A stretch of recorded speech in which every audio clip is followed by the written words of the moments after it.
Thank you for joining Cancer Support Community Atlanta for Frankly Speaking About Lung Cancer, facilitated by Dr. Krishnamachari with Suburban Hematology Oncology Associates and moderated by Dr. Garamella with Gwinnett Pulmonary and Sleep. Please visit our website, cscatlanta.org, for a complete list of live and recorded events. If this is your first time participating, we invite you to complete a new attendee form to stay connected to all future programs. Welcome everyone to today's program, Frankly Speaking About Lung Cancer. I'm Katie Armsby, the Program Outreach Director with Cancer Support Community Atlanta. If this is your first time participating in a Cancer Support Community Atlanta program, we invite you to visit our website, cscatlanta.org, where you can see a complete list of the virtual oncology programs offered. These include virtual support groups led by licensed mental health professionals, stress reduction classes like yoga and Tai Chi, a monthly nutrition seminar facilitated by an oncology dietitian with Northside Hospital Cancer Institute, and education programs like these. And if you ever miss a live event, you can visit the video tab of our website, where you can find recordings of past programs. Again, that's cscatlanta.org. As a reminder, everyone will remain on mute for the duration of today's program. We do invite you to enter questions into the program chat box, which will be addressed during the Q&A at the end of the program, time permitting. I'm excited to welcome today's program moderator, Dr. Garamella. Dr. Garamella is originally from Atmakar, India. He graduated with honors from Cornell Medical College, subsequently completing his residency in internal medicine at Weiss Memorial Hospital, University of Chicago. He earned his fellowship in pulmonary and critical care medicine from Cook County Hospital and his fellowship in sleep medicine from Rush University Hospital, Chicago. Dr. Garamella practices with Gwinnett Pulmonary and Sleep and currently serves as the Director of Medical Services for Northside Hospital, Duluth, and Lawrenceville. He specializes in diagnosing and treating patients with lung cancer, COPD, asthma, and sleep apnea. So with that, welcome Dr. Garamella, and I will pass it off to you to begin today's presentation. Thank you, Katie. Appreciate it. Happy Friday to everybody. Can you hear me well? Yes, Dr. G. All right. It's my pleasure to introduce my colleague, dear friend, and trusted oncologist, Dr. Mohan Krishnamachari. He's a board-certified hematologist and oncologist with Suburban Hematology Group. And he earned his medical degree from Kakatiya Medical College in 1996. And he practiced as an internist until 2001 when he moved to United States. And Dr. K, that's how he's popularly known as, Dr. K has been in, he completed his medicine fellowship at University of Wisconsin in 2007, and later did his hematology oncology fellowship at University of Kansas in 2011. He's an active member of American Society of Clinical Oncology, American Society of Hematology, American Geriatric Society, and American Medical Association. I thank Dr. K to take his time to talk about lung cancer. Without further ado, let me introduce Dr. and invite Dr. K to take over the presentation. Yeah. I hope I'm audible. Dr. G, am I audible? You are. A little bit volume. Yeah, thank you again to one and all for joining, and thank you, Dr. Garamella, for the kind introduction. So my name is Dr. Mohan Krishnamachari, and I've been practicing here in the Gwinnett area for about 8 to 9 years. I started my training in New York City, then went on to the University of Wisconsin, Madison, and from there moved to Kansas City and finished up another fellowship there at the University of Kansas, and then headed out here to practice oncology. So quite honestly, this is the first time I'm doing a Zoom presentation for a large audience. And generally, as an oncologist, one of the things that we need most is good listening ears. So, we are trained to listen more and speak less. So now it is the reverse. And the other thing is our communication as oncologists is generally a dialogue rather than a monologue. And discussion is a critical part of what we do. So this format uh, is a little bit challenging in terms of discussion, but we'll make do with what we have. And I'd like this to be as interactive as we possibly can. So if you don't mind periodically sending me your questions in the chat box, as we move along, I'll be more than happy to answer them. Okay, so these slides were all prepared by Dr. David Carbone, and I have reviewed it and have made some changes. And again, these are the workshop disclosures. This program was developed by the Cancer Support Committee and through a generous sponsorship by Amgen and Bristol Myers Squibb.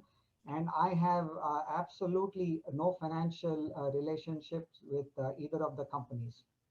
Okay, so let's get started. So before we delve deeper into lung cancer, the first question to answer is, what is lung cancer? And the short answer to that question is, lung cancer is not one disease. Lung cancer was one disease 50 years ago, but not anymore. It is a group of diseases under the umbrella of lung cancer. So it is the second most common cancer in both men and women. And the second bullet point, as you can see, it says it is the deadliest cancer in both men and women. So while I was going through this, I found the statement pretty interesting because in my humble opinion, the word deadliest does not do any justice to this disease. So if you were to tell me this was the deadliest 50 years ago, perhaps that would be true. But far from being the deadliest in this day and age, in 2021, this I would say is one of the very treatable forms of cancer. And in the world of personalized medicine, personalized cancer treatment, this ranks in the top 3. Okay, so broadly speaking, lung cancers are of 2 types, but as I just pointed out, it is not one disease, but myriad diseases.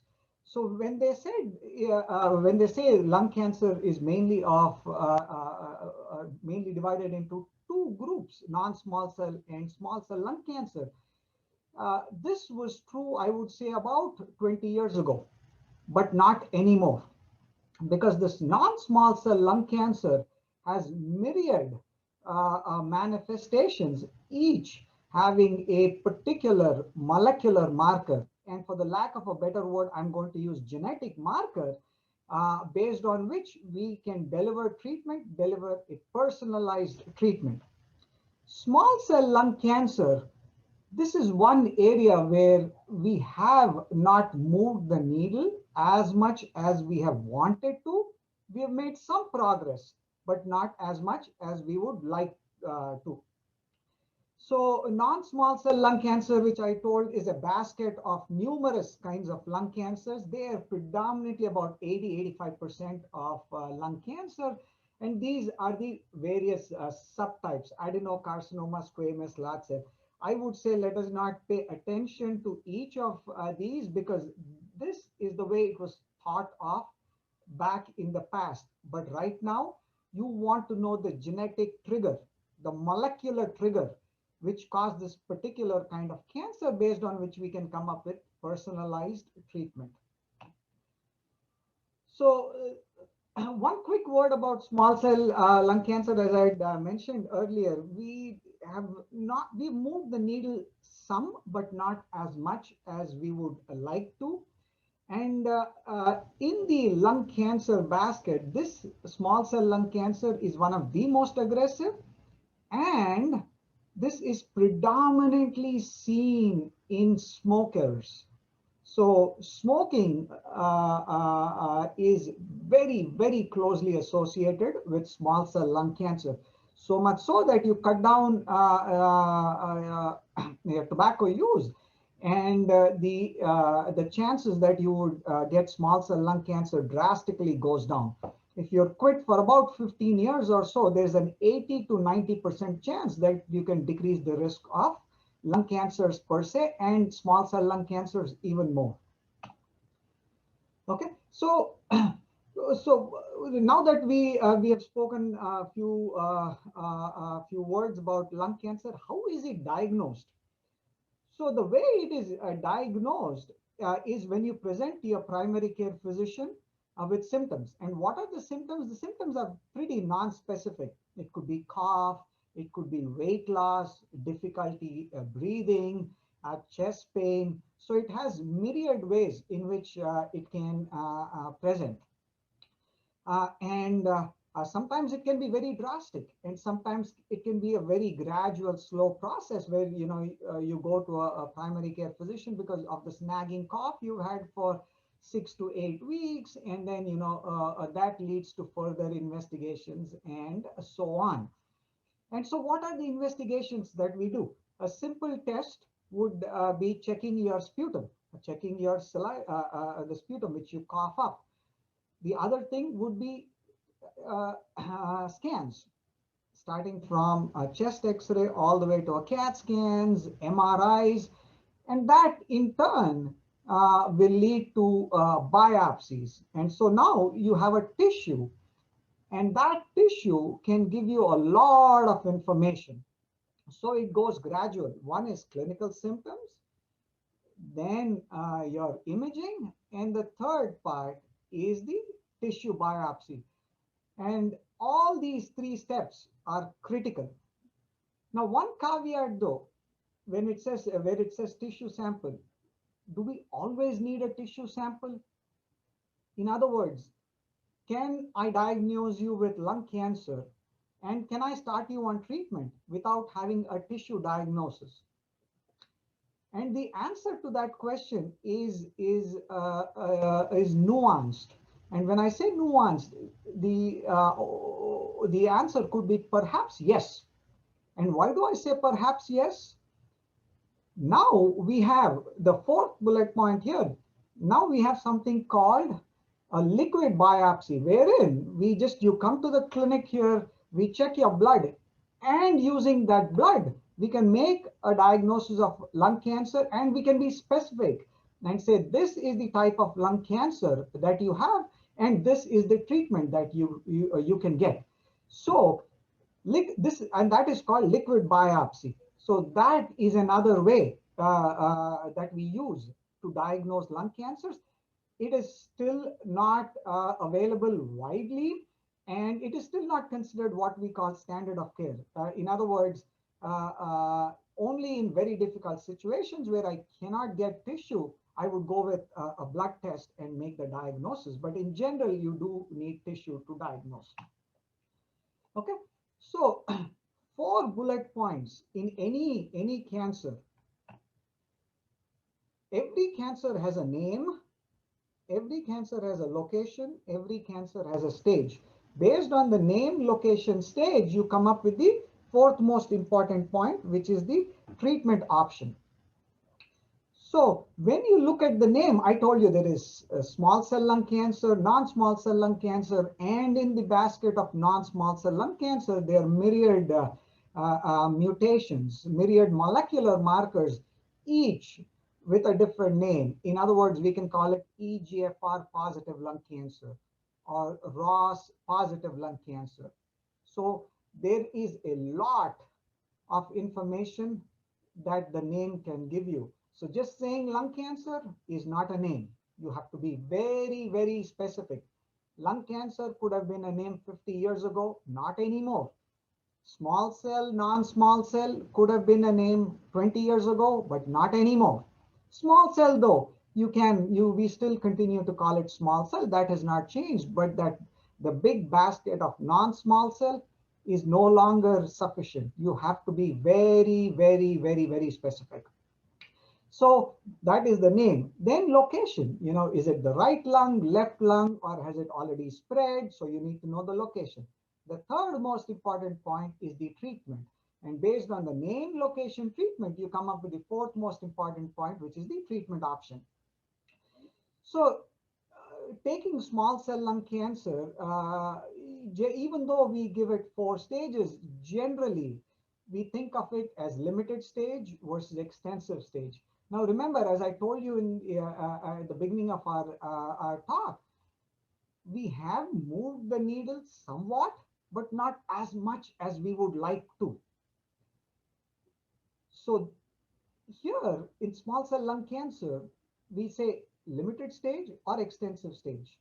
That way, in our minds, we are simplifying it. Limited stage, you treat it with an intent to cure. Extensive stage is considered stage 4, not curable. So when you come to the non-small cell, which is the huge basket, it goes from a stage 0 to a stage 4. Believe it or not, there is a stage 0. So stage 0, 1, 2, 3, 4, and each of them, as our stage goes up, the response and the odds of beating the cancer go down. So stage 4, stage 0 to 3 are considered potentially curable. In other words, whenever a physician, a cancer doctor, treats you for lung cancer, stage 0 to stage 3, they're going to use the word potentially curative therapy. So that is a big word, meaning we can not only put you in remission, but keep you in remission for 5 years. Putting you in remission and keeping you in remission for 5 years is considered cure. Generally, this is the agreed upon. Stage 4, on the other hand, is considered incurable. Stage 4 is considered incurable, but not non-treatable. In other words, we can treat all the stages, but stage 4, we can decrease the tumor burden, help you feel better, and extend your survival. But we cannot zero out the disease, and that is very, very critical to understand, because there are only 2 reasons to treat cancer, regardless of which cancer you're talking about, any cancer. We treat with the intention to cure, or we treat to keep the disease at bay, meaning improve your survival, make you feel better. And I must say, when I started off my training, stage 4, the prognosis was dismal. So much so that when I wanted to my initial goals were to get into academia, do some research, and I was looking at lung cancer as a potential area of research. I was actually dissuaded. Some of my professors said, "Oh, stage 4, we've not moved the needle much. Do you really want to do it? Why don't you focus on lymph node cancer, where we've made huge progress?" And this was about 10 years ago. And now the world of stage 4 lung cancer has made a 360 or rather a 180-degree turnaround. In other words, we have fantastic treatments here. And we, in our regular practice, when we started out treating stage 4 cancers, and when patients would ask us, hey, how long do I have, and so on, we would, say, perhaps a year, perhaps less than that. And with the new treatments, those things seem so outdated. And we go back and look at our patients, our initial conversations, and we are scratching our head and saying, gosh, I just cannot believe that I told someone she would have just 9 months to survive. And here we are, 4.5, 5 years down the road, and she's doing just fine. So, and this is becoming more and more routine. So this is no longer the doom and gloom cancer that we were thinking of in the past. And that is one of the reasons why when it said it was the deadliest cancer, I was scratching my head and saying, when did this become the deadliest cancer? This was perhaps 10 years ago or perhaps 15 years ago, but not anymore. Okay, and that is very, very crucial to remember. So two quick bullet points again, just to recap. Stage 0 to stage 3, potentially curable. Stage 4, non-curable. But regardless, lung cancer is a very, very, very treatable disease. End of story. Okay. So now quickly jumping on to the understanding the treatment options. Okay. So I told you every cancer has a name, location, stage, and then the fourth most important point is the treatment option. So generally what we do is, you meet with a medical oncologist like myself. We are the ones who give chemotherapy or some targeted treatments, what I sometimes call smart bombs for people to understand better. So I do the smart bombs, I do the chemotherapy, then you meet the radiation oncologist who can give radiation to the cancer and the surgeon. In other words, we call this a multidisciplinary group, and we use a multidisciplinary approach to treat cancer. And if not anything, I want you to remember the word multidisciplinary because that is critical. And why do I say it is critical? Because gone are the days when you had one doctor who would walk in and he would say, my name is Doctor so and so, and this is what you have, and this is what this is the medication I'm going to treat you with, and end of story. That is what it is going to be. Not anymore. Stage 0 to stage 4. Every cancer goes through a multidisciplinary approach, period, end of story, end of discussion. No ifs, ands, or buts. Once a week, depending on different institutes, periodically, all of us put our heads together. All of us meet. And we have, when I say all of us, the cancer doctors, sometimes the lung doctors, the radiologists, the pathologists, all of us meet. There are about 2 dozen of us.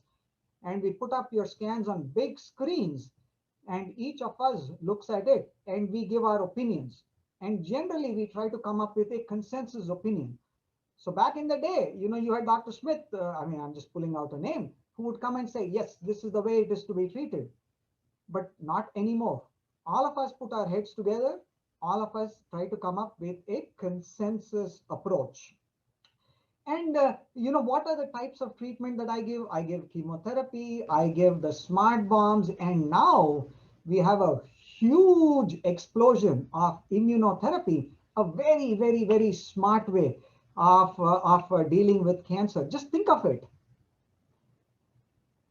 What cancer does is it tricks your immune system. So let me just take a step back. Every cell in our body has an expiration date. A cell in your body that does not have an expiration date is a cancer cell. It is not a natural cell in your body. So what does your immune system do? The job of your immune system is not only to fight the virus and the bacteria, but also to fight these small cancer cells. So what the cancer cell does is it tricks your immune system into believing that it is actually a natural part of your body. And here your immune system is thinking, oh, this is a natural lung, so I'm not going to attack it. What this immune therapy did is it unmasked your cancer cell. It took the veneer of, hey, I'm your own cell, and then it opened itself up for your immune system to attack the cancer. And this has been godsend to us, and there is just a huge explosion, and this has changed the way we think of cancers in general. And one more quick word, believe it or not, which the more aggressive the cancer, the greater the chances that that immune therapy will work. Now, I'm just putting it in plain language. It is more, it has to be more nuanced. But the point I want to make here is, just because your cancer is more aggressive does not mean that you're not a candidate for immune therapy. On the contrary, immunotherapy works best in aggressive cancers. Okay. Then again, quick word about surgery. There are three different types of surgical treatments when the cancer is caught early. How are we doing in terms of time? Yes, we are okay. So if you just take a part of the lung out, it's called wedge resection. If you take a bigger chunk, is called a segmental resection. A much bigger is called a lobectomy, where you take a whole lobe off. If you take one part of your lung, it's called pneumonectomy. These are technical terms, and all this is decided upon by your multidisciplinary team. And then, of course, you have the radiation doctor. A quick word about radiation therapy is radiation therapy. People think of it as heat therapy. It's not heat that is given to the cancer cells to burn it off. No, it does not work that way. Radiation therapy actually damages the DNA of the cancer cells, and the cancer cells just die away. So it is not heat therapy. It is it breaks your DNA. It is called ionizing radiation. Again, this is just technical. You don't have to remember it. Again, it is fantastic. This is, again, where is it useful? If your cancer is in the lung itself, or if your cancer has spread to a bone, it's causing pain in the bone. A quick way to stop the bone pain is to give radiation. In some patients, they cough up blood, they come to the hospital. Quick way to stop the bleeding is to give radiation therapy. Okay. Now, these are all the chemotherapy agents that we use. I'm not going to belabor this. This is an alphabet soup here. We have a huge armamentarium of all kinds of chemotherapy. And once again, just a quick word on the first thing, cisplatin. Back in the day, when my professor was still a student, and when my professor was in the 50s, 60s, that era, the cisplatin, which is a superb drug, was apparently being given in the operating room under general anesthesia, because this is a very toxic drug, causes intense nausea and vomiting. But not anymore. We figured out how much to give, how to give, how often to give. So all these are given in the clinic in an outpatient setting. Now, relatively speaking,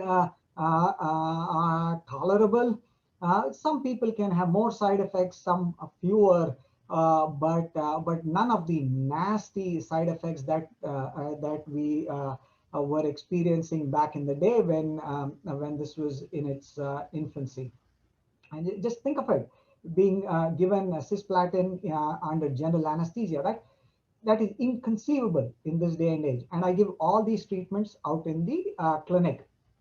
Now, quick word about biomarker testing. As I told you, non-small cell lung cancer is not one disease, but a basket. And, these are all, again, an alphabet soup here. PD-L1, NTRK, MET-RET, all these are genetic markers. I'm going to use the word genetic markers very loosely. Pardon me for that. The right word is molecular markers. But genetics sometimes is easier to understand, because it tells you that that gene is what is driving the cancer. And so logically speaking, you shut off that gene and you are able to shut off the cancer. And these are all the medications that there are. Now, I don't want you to read each and every word, but just let us pause for a second. And let us think back in time. 20 years ago, when lung cancer was, quote, deadly, this would have been like a moonshot. and look at where we are now. Look at the just the number of options. I mean, this is amazing, unheard of. This has changed the life of thousands and thousands of people, not just here in the States, but all over the world. The progress that we have made is just exponential. What we have achieved in the last 10 years perhaps is equal to what we had achieved over the past 20 years or past 30 years. So this is just remarkable where we are at right now. Okay, so then quickly before I jump on to the other thing, so who should be tested for all these molecular markers? And the short answer is pretty much everyone. Every lung cancer patient who walks through the door has to have the molecular testing done. There may be rare exceptions, as there are always exceptions, those exceptions are going to be there, but majority of the patients need molecular testing. End of story. Okay. Now, immune therapy, I've already spoken to you about. One of the names of the medications are Keytruda, pembrolizumab, and they're all the MABs. These are the complex sounding names: nivolumab or Opdivo, durvalumab, Imfinzi, and so on and so forth. Again, the mechanism of action, I told you, very, very smart. It unmasks the cancer and lets your immune system identify the cancer, and boom, there is no medication that can even come close to your own immune system. Your immune system works and works fantastic. And I'll give you one quick example before we quickly wrap up and take questions. The best thing about immune therapy is when people have side effects from immune therapy, sometimes we are not able to give more of the immune therapy. Sometimes we have to just pause and give a break, or we may not be able to do it at all. And then when we went back and looked at these people, those that had the maximum side effects, those that did very poorly, actually it turns out lived longer. So that tells you that this immune therapy, unlike chemotherapy where you have to stay on schedule, once you rev up the immune system, I think the immune system keeps attacking these cancer cells as and when it sees them. And what we say duration of response is exponentially more than chemotherapy. And so how does that help you in the clinic? You have a loved one getting immunotherapy and has some side effects. And you're like, oh gosh, he's not able to get the treatment because of the side effects. You just have to take a step back and say, you know what? One of the reasons he had the side effect is it's telling us perhaps the immune system is working good, and that even though you're not giving treatment, the immune system is continuing to work. So there is no reason for despair here.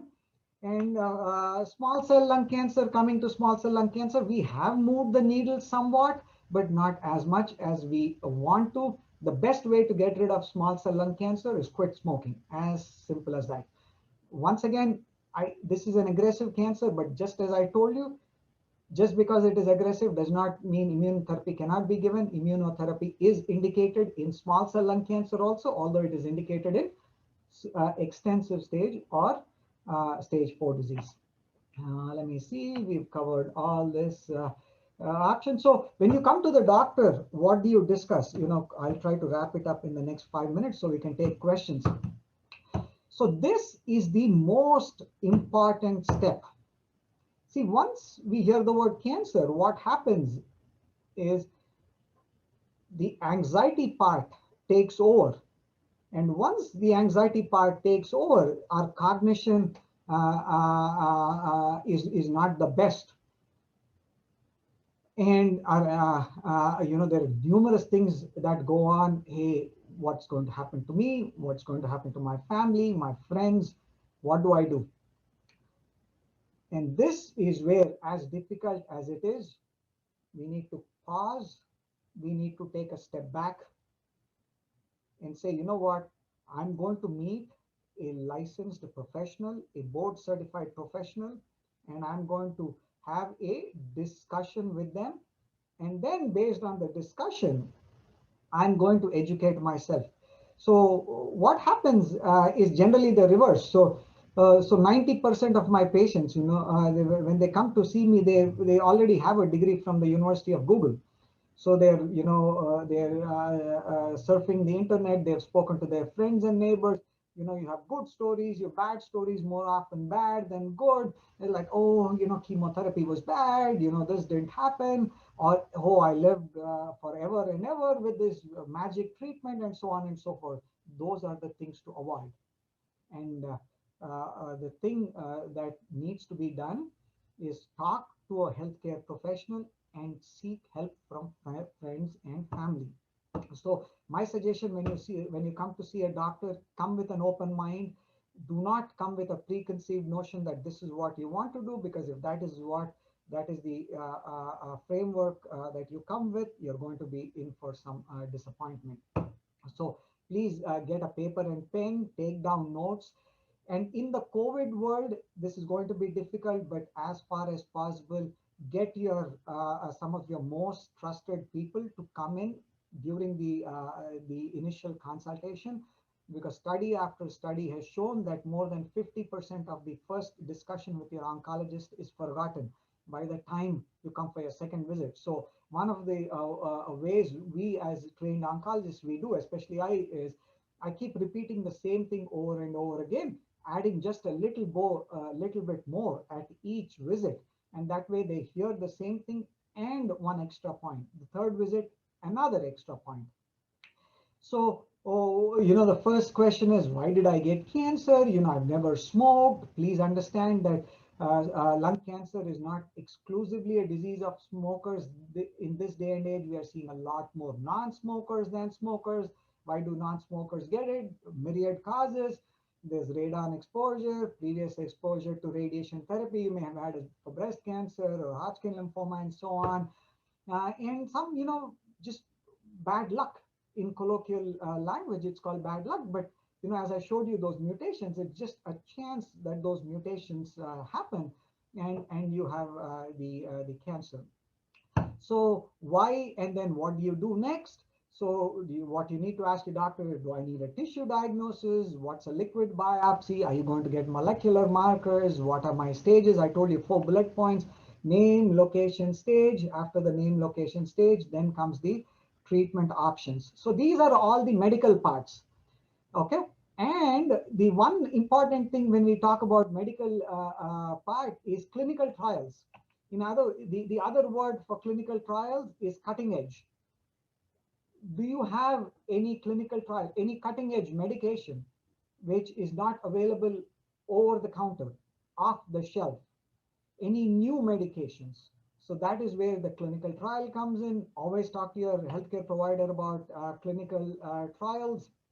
And each institute will have their own trials, and you can go on clinicaltrials.gov and you'll know about a lot of trials being done at various centers. Then quick word about the side effects. There is no treatment without any side effects. So fatigue, nausea, vomiting, diarrhea, these are all the side effects. And this is where a good discussion with your healthcare team. And when I say healthcare team, the nurses who are taking care of you, your friends and family, all of them come in good support systems. And the one thing which I tell all my patients is, some of them ask me, what are the symptoms to look for? So I give them briefly some symptoms and then say, call us for any symptom and let us do the translation for you. In other words, our body speaks to us. It may not speak to us in English. If you put on our listening ears, you'll be able to know that, hey, I'm having this nagging pain. This does not seem normal. So let me talk to my doctor about it, and let the doctor interpret it. Is it the cancer, or is it the treatment, and so on? And living with lung cancer, emotional needs are a huge part. Remember, cancer may affect one person, but entire families and friends are involved in this journey. And never try to walk alone on this path. Always seek counsel, get your friends and family and your trusted folks. And when I say friends and family, you may hear different people saying different things, like, oh, this person did horrible or this person did excellent. Remember, no two people are the same. You can give them the same cancer, same treatment, but the outcomes are going to be vastly different. And so please understand that. And also, one of the goals of this kind of talk is to make sure that there is no loss of hope. And all of us would tell you oncology practice now is nowhere close to what it was many years ago. This is the youngest field. Oncology is the youngest field in medicine. It will continue to remain medicine until one day we cure all the patients. Okay, and make the battle of cancer a mental one. Okay, never make it a physical one. It is meant, the minute you walk into a clinic to talk to the cancer doctor about cancer, you've already won. Okay, you already proved your strength. That's where it starts. Okay, now challenges and so on. I'm going to quickly gloss over this. These are the resources, and I think we are just I think on time, so I'm happy to take any questions at this point. And the few things which I want you to remember is oncology is always a discussion. There is never a monologue. It is always a dialogue, discussion, and these are crucial. This is not a one-way street. Lung cancer is not one diagnosis. Lung cancer is discussion. Lung cancer is multidisciplinary. And the other way to look at multidisciplinary is a second opinion. When we do a multidisciplinary, you have 20 doctors. So you got 20 opinions without even the patient or without you going and seeking another opinion. And second opinions are always welcome, as opposed to the other thing. They say, hey, you guys are doing this, but somewhere else they said, they're doing this. Do you have any suggestions? Do you mind if I go there? So I'll end my discussion here. Dr. G, I'm happy to take any questions or suggestions here. Awesome. Thank you, Dr. K. Really appreciate it. So I'm going to just summarize all the important things Dr. K has mentioned. Basically, first point was the lung cancer, many different types of disease presentations. It's used to be very simple. Now multiple diseases, myriad presentations. The diagnosis is based on the symptoms, the imaging, the tissue biopsy, and he especially mentioned about this liquid biopsy. And we have a few questions. We'll double click on that. The type, the location, the stage together decide the treatment options. So nowadays we have fantastic options available even for stage 4. And treatment options wise, you have surgery, radiation, chemo, target therapy, immunotherapy. And one of the most important thing is it's a multidisciplinary approach. The immunotherapy, Dr. K explained it very well, immunotherapy makes the body recognize the cancer cells so it can be attacked by the body's immune system. That was wonderful. We have many options for that. And then the most important thing is if someone is diagnosed with that, you need to know what to discuss with the doctor, take notes every visit. And it's always a combined medical decision-making among multiple doctors. Those are some of the summary points, take-home points from the presentation. So there are lots and lots of questions, and we have some only 10 minutes left. So I'm going to ask Dr. I try to be brief, Dr. G, so if you can. Okay, so one of them is that about the risk factors. So one question was about vaping. How does the vaping affect? Then other risk factors they have is about asbestos, short-term asbestos exposure. How does it work? Father had lung cancer and the person is not smoking.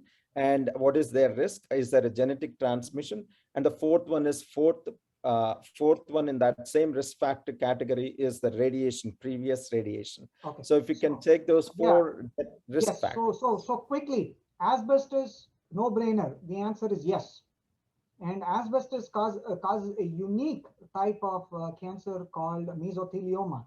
And you add smoking to asbestos, your risk goes up exponentially. Okay, that's point number one. Point number two, vaping. And the answer to that is going to be nuanced. But the short answer is we don't know. Why do I say we don't know?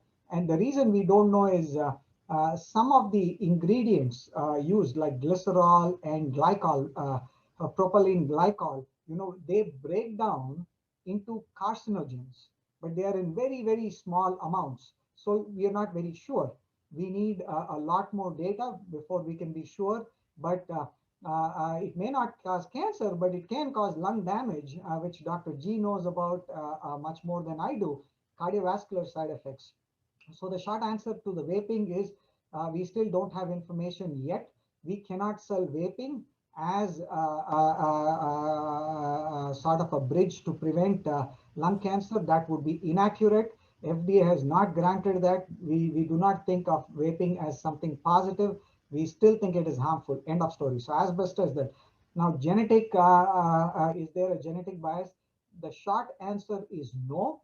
But the real answer, once again, as always, is more nuanced. In oncology, there are many gray areas. What do I mean by more nuanced? Say your father was diagnosed with lung cancer when he was 35 and he was a non-smoker. And your father's sister, your maternal aunt, also had lung cancer. Your grandpa, your father's father also had lung cancer. Then there could be potential link. But in general, lung cancer is not thought of as a genetic disease. The fourth point, does radiation cause lung cancer, radiation to the breast or lymphomas? You get chest radiation. Short answer is yes. The techniques now have changed, but still, radiation is a risk factor. Oh, fantastic. Let's move on to the next one. A lot of questions about the liquid biopsy. One, any need for the regular biopsy or tissue biopsy in these days of liquid biopsy? And the second thing is it covered by the insurance? Yes and yes. Sometimes, not always, getting a tissue diagnosis becomes a challenge. So I'll give you an example. So I had a patient, we were able to diagnose the lung cancer by a biopsy. Unfortunately, that needed her to come in for at least 4 or 5 visits, because the first time she had a biopsy, her lungs collapsed and she was in the hospital. So it took us time. So what I did was, because the cancer itself was in a location where it was difficult to biopsy. So I got a tissue I got a liquid biopsy, and in the liquid biopsy, I found the mutation. She was a non-smoker, by the way. I found the mutation, so I went ahead and started her on treatment. And eventually, I did get a tissue diagnosis also. Both are important. And when you have insufficient tissue, your blood, which is easy to take, it's done in the clinic, so that helps. But is liquid biopsy going to replace tissue? At least not as of now. Could it in the future? Oh, definitely yes. Definitely yes. But where do I use it now? I use it now when we've tried 1 or 2 biopsies, we don't have the tissue yet, or when we have insufficient tissue because I need to run the molecular markers, I use it there. Got it. Fantastic. So a couple of questions about the treatments. How often the multidisciplinary team meets, and how does the oncologist decide when to send the biomarker testing? Okay, I'll take the second question first. Second question, which is how biomarker testing should be done in every lung cancer patient. Okay, end of story. As always, could there be some exceptions? Yes, like stage 0, there is an exception. Stage 1, perhaps. But the easy way to remember, as a rule of thumb, everyone needs a tissue diagnosis. Everyone needs biochemical markers, because there has been an explosion. Even earlier stage cancers, if the biomarker is positive, if we start treating the disease sooner, is making a huge impact. So the short answer is everyone needs. So what was the first question, Dr. G? About the multidisciplinary Oh, teams. how often does it depends, institute to institute, but generally it is once a week. Got it. So you have the radiation doctor. So essentially we put your screens, your images on big screens, and the medical oncologist is the person who leads the diagnosis. He say Mr. John Doe presented to his primary care physician with shortness of breath, and the primary care physician ordered this scan. It showed this. Then he underwent biopsy. The pathologist is there. He says, oh, this is the type. I've sent it off for molecular analysis. And then the radiation doctor is there and he says, oh, you know what? It's in just one spot. And he's having pain there. So I can give him radiation. Thoracic surgeon says, oh, you know what? I can cut it out. And we as an oncologist, medical oncologist, we sort of lead the team. And we are the sort of the captain of the group. And we say, okay, you do this, but I think, chemo or the smart bombs are going to be the best treatment options for it. So next question. Awesome. A question about the neuroendocrine type of cancer. Does it fit in the small cell or non-small cell? Very good question. Generally, there is,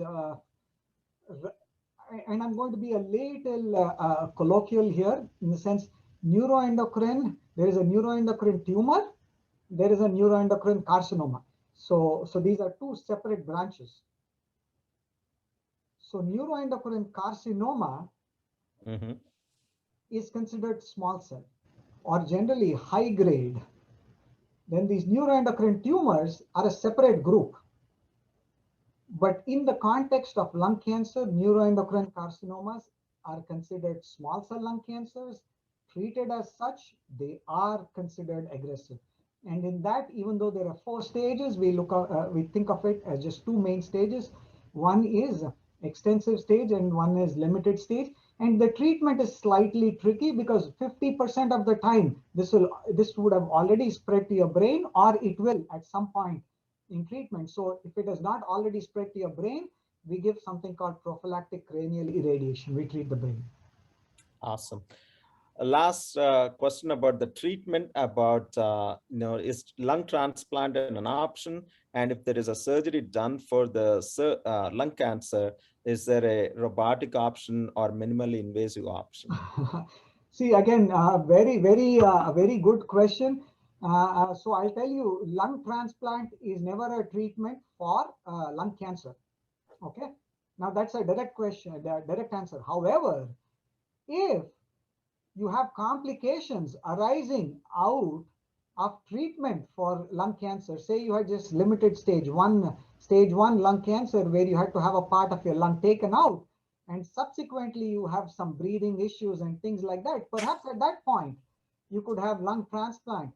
But as a treatment for cancer per se is no. And I think Dr. G, you can chime in on lung transplant because I think you're absolutely right on it. Not a primary treatment for the lung itself. If there is a damage to the lung from the treatments of cancer or any other underlying lung problems, non-cancerous, at that time, depending on the age and multiple other factors, it could be an option.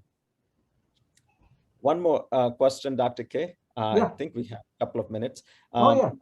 So there is a question about the screening.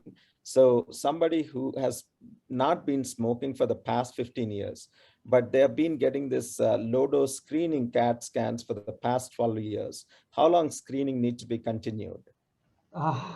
Again, I think this is in your turf, and 2 bullet points. I think So these are the guidelines. So until recently, we were saying any 55 years plus you needed screening. Now we have dropped that to 50 and 20 pack years. 20 pack years is 1 pack for 20 days or 2 packs for 10 years. So these are the people in who lung cancer screening is needed. Critical.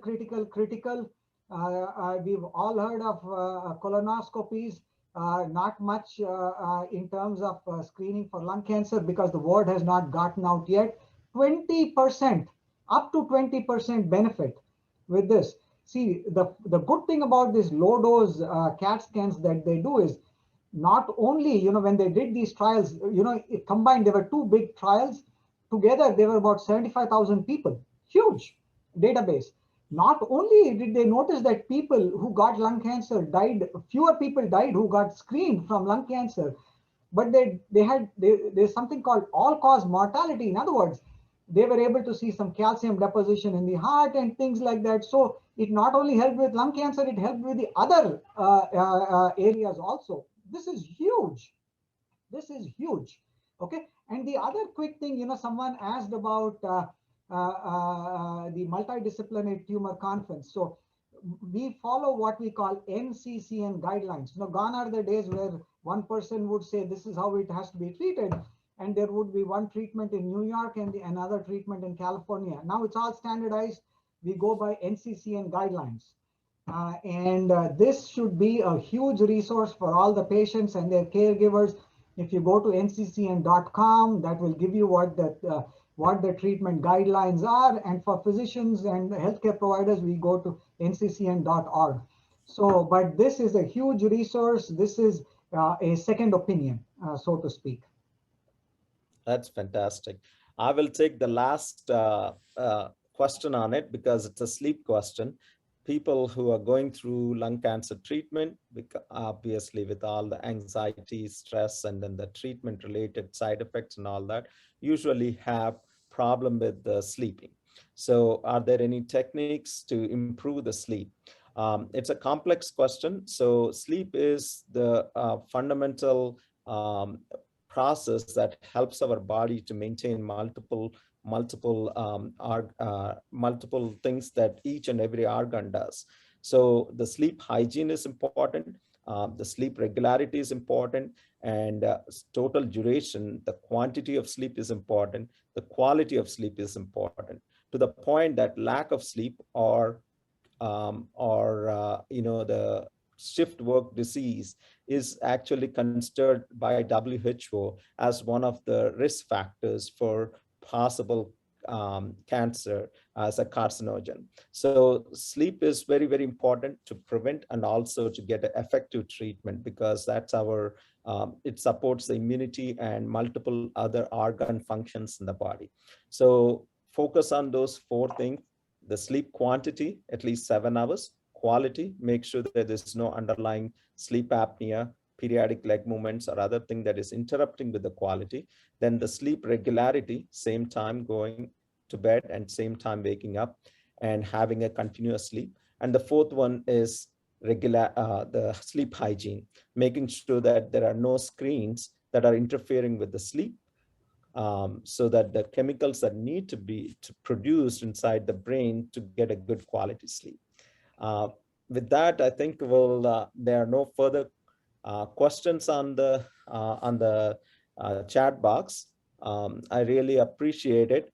And thank you, Dr. K, for an overall view of this extensive topic. It's very hard to cover in just 1 hour. I think we did, walk from the symptoms to diagnosis to treatments and the multidisciplinary approach. The main thing is the liquid biopsy and immunotherapies that are available nowadays.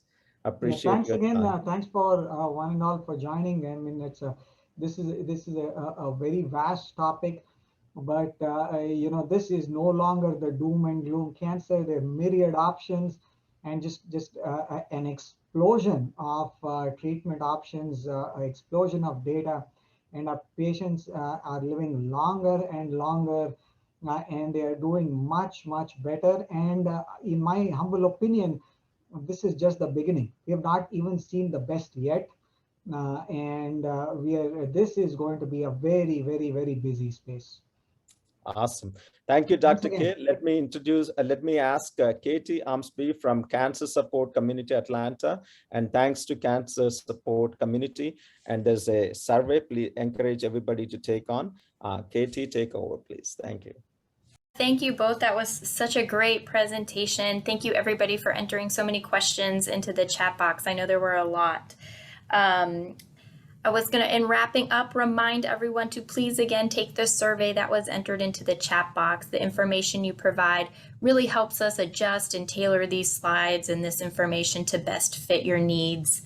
And again, if you'd like more information on Dr. Garamella, you can visit Gwinnett Pulmonary and Sleep at gwinettlung.com. And again, for Dr. K, Suburban Hematology and Oncology Associates at gwinettcancercare.com. And I'm going to encourage everyone to visit our website, cscatlanta.org, where you can get more information on that lung cancer support group. And you can also find a recording of this program probably later next week up on our video tab on our website. So again, thank you, Dr. K. Thank you, Dr. Garamella, for being so generous with your time and expertise. And thank you, everybody, for joining us. We hope to see you guys again soon. Everyone, take care. Thank you. Thank you for joining Cancer Support Community Atlanta for this program. If you're interested in other live or recorded programs, please visit the online program tab of our website, cscatlanta.org. Or follow us on Facebook. We'll be sharing additional information on upcoming programs.